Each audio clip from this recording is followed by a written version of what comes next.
I work with energy fields of the body. So I work with helping people to move energy blocks and imbalances in their body. And it's lovely work, and I so enjoy doing it. But I really, really wonder, what is actually happening in the body when the body heals itself? What is it doing? How does it do it? Well, first of all, it's important to understand that the trillions of cells in your body are vibrational focal points, so to speak, like trillions of consciousnesses in your body. And they are in communication with the source energy part of you. You accept that, or maybe you do, we want you to understand that your Earth spinning in its orbit in perfect proximity to other planets is about intention that is focused about it. And we want you to understand that the well-being of your physical apparatus has that same attention upon it, so that it is normal that you thrive.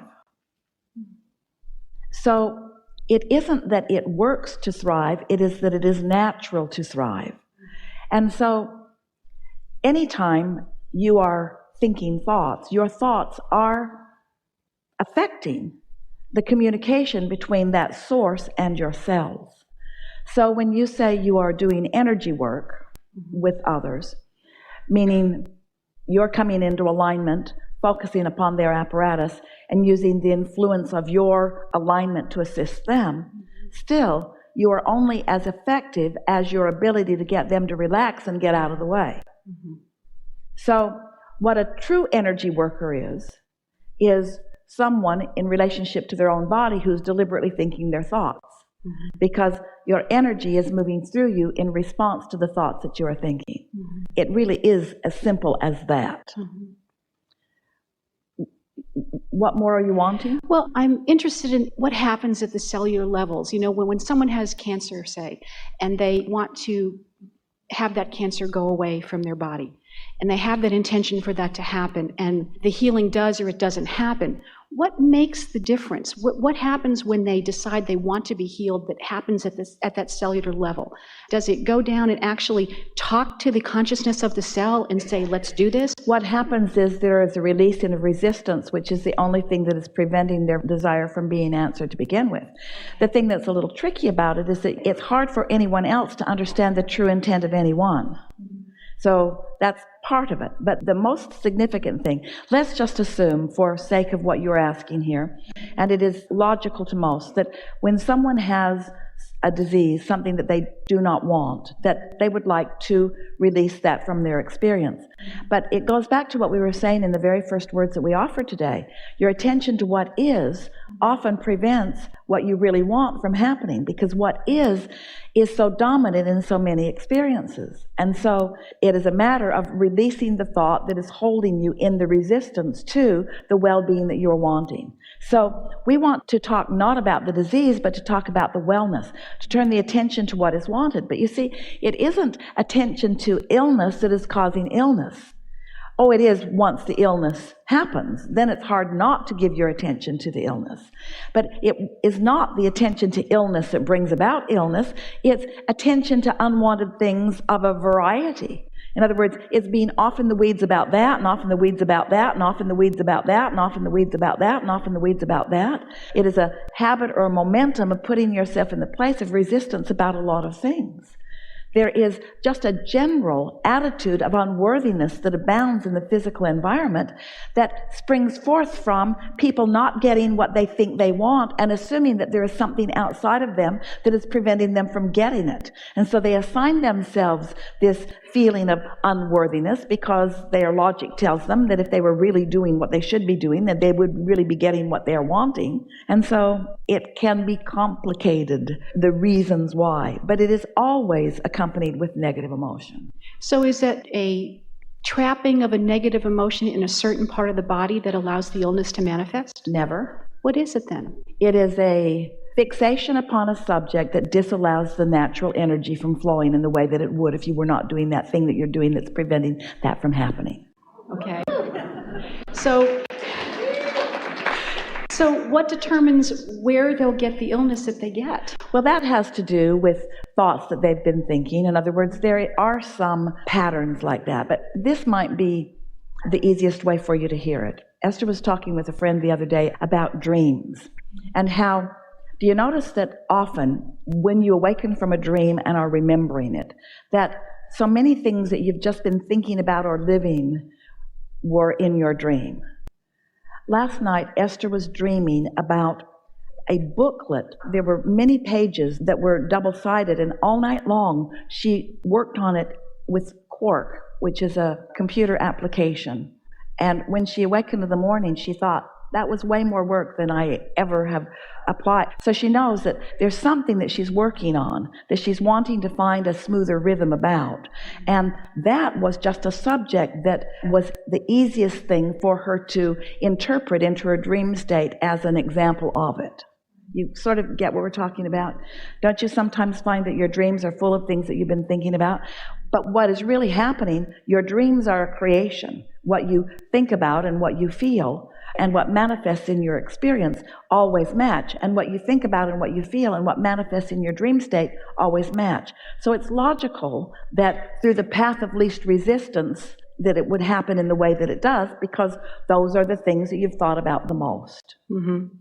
So, for example, if someone gets a bladder cancer versus a stomach cancer, it's related, in Chinese medicine, it would be related more to fear than worry. Is that how it happens? You know what we want to say to all of that? Stop it.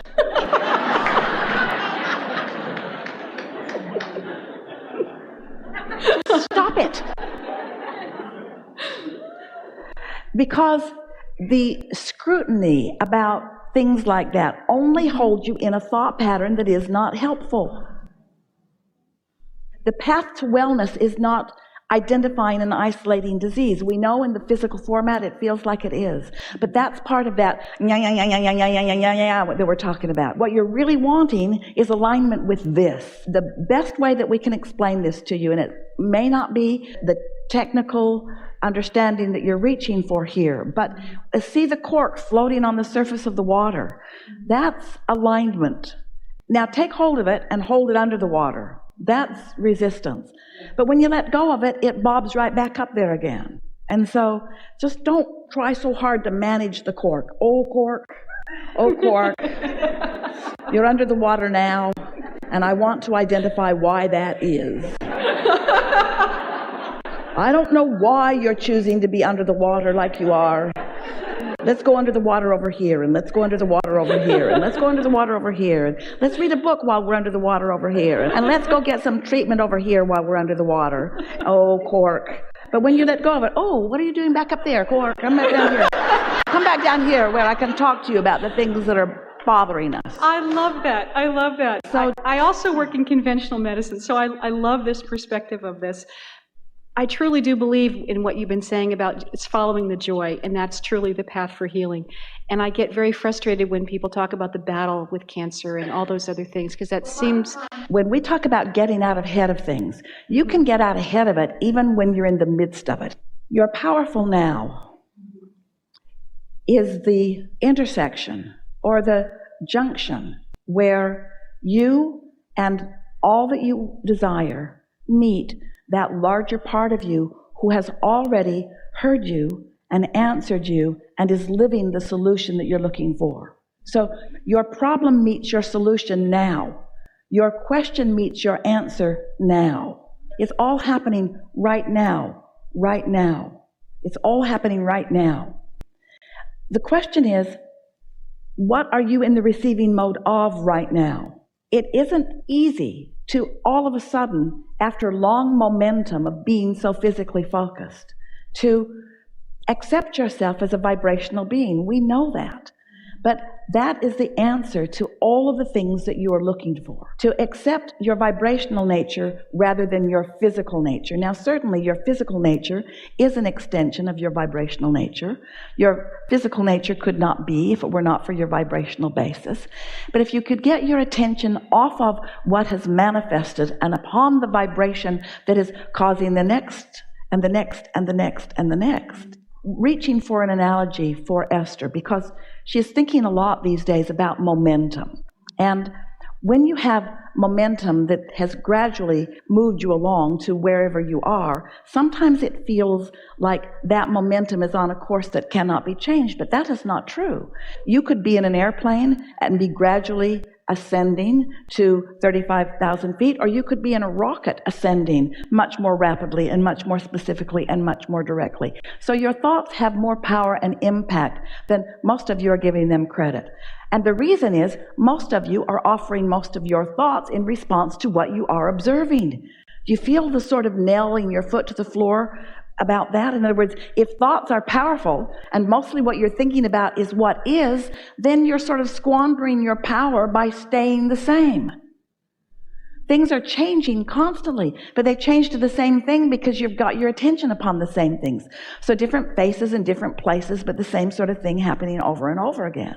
Where if you could accept that you can gradually change your thoughts. So we say, a belief is only a thought that you keep thinking. Well, where do you get your beliefs? You get your beliefs by observing what's going on. And then you get in a room and you argue with each other about your beliefs and you say, no, I'm right, no, I'm right, no, I'm right. And the reason you are so passionate about the rightness of your belief is because your belief is proof of what you believe.